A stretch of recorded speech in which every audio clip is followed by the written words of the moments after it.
चलो ना जानू आज पटना घुमा दूं। अच्छा चल के बजरिया में शॉपिंग करा दूं।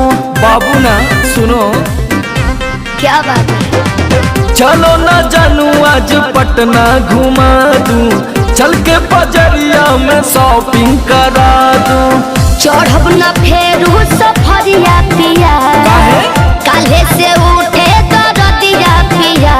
कमरिया पिया कमरिया पिया, भइल बालपक के ककरिया पिया। कमरिया पिया कमरिया पिया, भइल बालपक के ककरिया पिया। अरे तो बरियार फौजियत हो गई।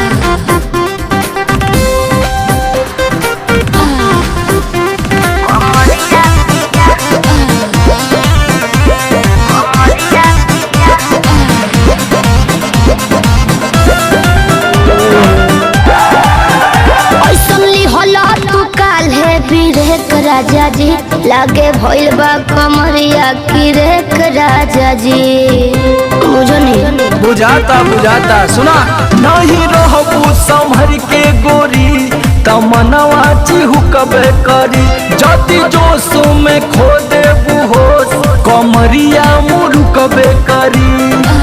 राते तू कइला गरदिया पिया, पोरे पोरे हो खता दरदिया पिया। कैसे कमरिया पिया कमरिया पिया, भइल बालपक के ककरिया पिया। कमरिया पिया कमरिया पिया, भइल बालपक के ककरिया पिया। पिछला सीजन में तो यह नाटक रहा।